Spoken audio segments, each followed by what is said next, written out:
Hey guys, welcome back to the channel. It's Trey, and let's talk about Lilo and Stitch because I don't even think I did a reaction to it.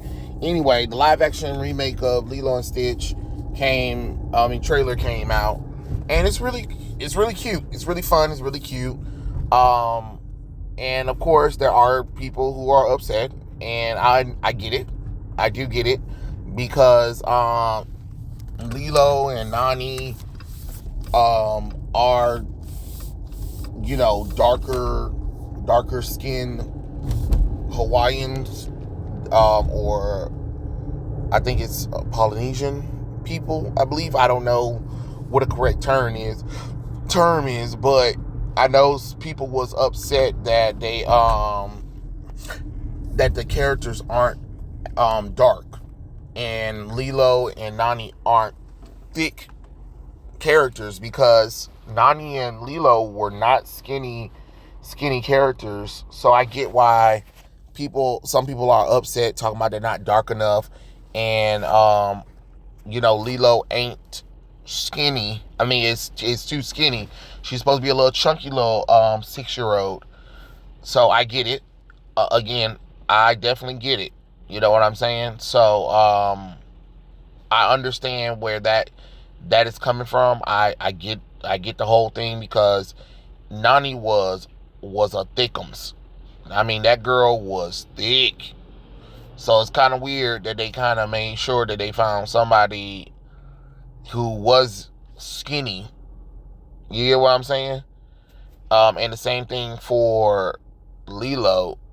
It is kind of weird. Like, you have characters who are quote unquote body positive, that that the media likes to promote and push, and the opportunity you have to hire them, you said, nah, we're going to get two skinny girls to play the characters who were drawn naturally thick. You get what I'm saying? So I get the hypocrisy, Disney. That's kind of weird. And the fact that, again, it also goes back to the same thing with black folks. When there's characters who are naturally dark-skinned, they always cast light-skinned characters, and you just be like, I don't understand. I don't get it. If the character is dark-skinned, what's wrong with hiring a dark-skinned person? Like, and they be trying to say, oh, you're tripping. No, I'm not tripping. The character is literally dark-skinned. Like, you're telling me there was no darker toned Polynesian or Hawaiians. I don't know if I'm saying, again, not trying to be offensive, but you mean to tell me there was no dark skinned little girls and women from Hawaii that they could have got to play Lilo and Nani? I'm just saying. Miss me with that one. And what's really crazy is how Stitch looks amazing. Like, Stitch looks just like Stitch. Like, it's like he came straight from the cartoon, which is great. Which is definitely great. So, I have no problem with Stitch. The only thing I'm worried about is Pleakly and Jumba. That is a worryation for me as well. Like, what the hell? Why we didn't see them? Oh, and Gantu. Like, I want to see that. I don't want them to cheap out on that. I want to actually see these characters. We saw a little bit of Pleakly at the end. So that's another one I'm gonna discuss right quick. Well, not right quick, but I know some people are upset because they put Pleakly and Jumba in human form, which I think is kind of dumb, because the whole movie they're literally aliens dressed up as humans, and people of Hawaii kind of like, yeah, these are some strange ass creatures. So, like, if you're gonna do it with Stitch, you should have did it with Jumba and Pleakly, because they are aliens who happen to be out in public, but they get a disguise. So Pleakly dress up in drag, and Jumbo dress up as because their cover is their husband and wife, right? So that's what it was supposed to be. My thing is, why the hell do they need human? You know what I'm saying?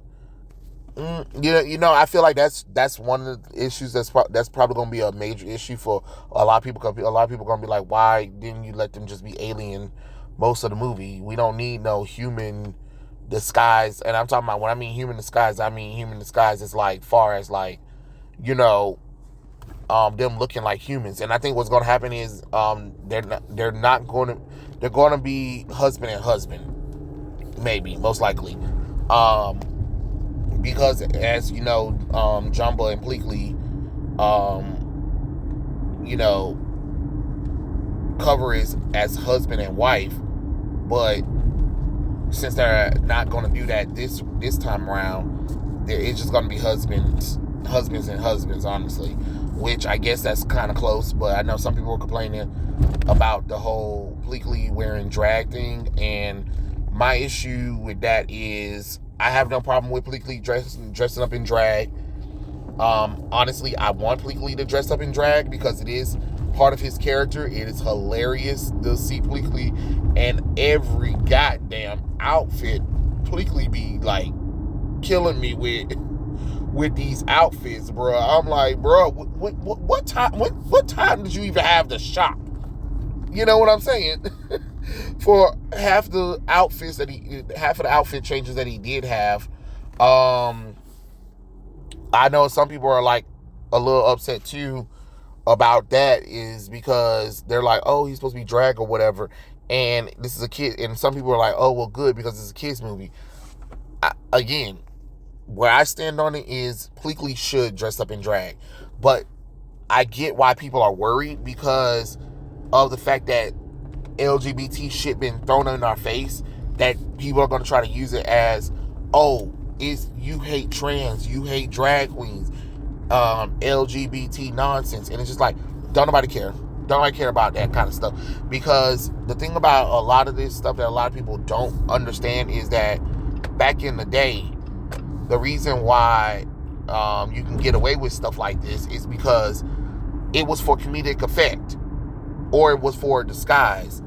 Y'all think that when nowadays when a man is in a dress or a girl is in a suit or something like that, that means that they're trans, or that's a stand-in for trans or whatever, or that's a stand-in for drag queen or drag king. And it's just like, no, it's not a stand-in for none of that. It's not a stand-in for none of that stuff. It is literally there for comedic moments. That's why it was allowed to happen in Lilo and Stitch, because it was for dramatic, because it's funny for kids to see this alien trying to pretend to be a woman, knowing damn well we know that first off it's a he, second of all it's an alien, and third of all, everybody in Hawaii that damn stupid to believe that's Lilo's aunt. Like, that's where the comedic moments are. That's the whole funny thing, is that Pleakly put all this effort into this disguise of being Lilo's aunt and being the wife of Jumbo. That is funny. That's the thing. But there's going to be weirdos online nowadays that are going to turn this into an LGBT thing. And that's probably what Disney's probably trying to avoid, is that they don't want the people who take everything and make it LGBT stuff in the face of, like, because remember, they're trying to make this into a family thing. And a lot of family back in the day, they might not have known about Pleakly like that, because a lot of parents probably didn't watch Lilo and Stitch back in the day, or if they did, it was whatever. But now that y'all have thrown LGBT shit in people's faces, any slight hints of it, people get turned off. So I'm begging as a straight person, LGBT community, don't come for this movie. Don't complain about nothing. Shut the hell up and let the movie be the movie. I'm just gonna be honest. Any of y'all get online and y'all try to complain and try to make this into a LGBT bullshit, I'm telling you, it's not gonna do well. And I think that's probably why Disney was hesitant with the change. That's probably why Disney made the changes that they made. You get what I'm saying? This is ridiculous. Like, that's probably why they made the changes that they made, because they knew that a lot of y'all are gonna be freaking the hell out, and they ain't got time for all that. Okay, so they ain't got the time nor the patience for it, because right now they're trying to make a movie for the family so they can get the family audience in there. And my thing is, back in the day, you could slide that shit in there without people saying nothing. But because y'all have put this in everybody's face, yes, now it's going to be noticeable. That's why people are like, that's why there are people complaining and making videos about how wrong it is to take that out, blase. Think about no, we don't need to think about the LGBT community. No, we don't need to think about drag queens and none of that bullshit. The reason why it is in there is because it was funny. And if you don't understand that nuance of those of back in the day, why those cartoon characters did what they did, then of course they're going to take it out, because y'all have turned it into something that it shouldn't have been. You get what I'm saying? You took something that was innocent for kids and turned it into a bigger thing, and be like, well, nobody said anything when this character was dressed up. It was for comedic effect, not for a serious thing, not for a performance for RuPaul's Drag Race. You get what I'm saying? Not for a stand-in of LGBT nonsense. That's what I'm trying to get y'all to understand. None of it is a stand-in for none of that shit. That's something that you cannot claim. That's something you should not be claiming. And if you continue to do that shit, they're not going to fully let Pleakly be Pleakly. And that's probably why they put the human disguise on him, because of that. So I'm just saying, just think about it for a bit. But hey, it looks good. It looks like the first live action remake that really is interesting to watch, more so than anything else. It doesn't look like it's insulting the original one. It doesn't look like it's trying to preach to me. So I'll probably give it a chance. But yeah, those are my thoughts. Tell me what you guys think in the comments below. And I'll catch you guys later. Peace out.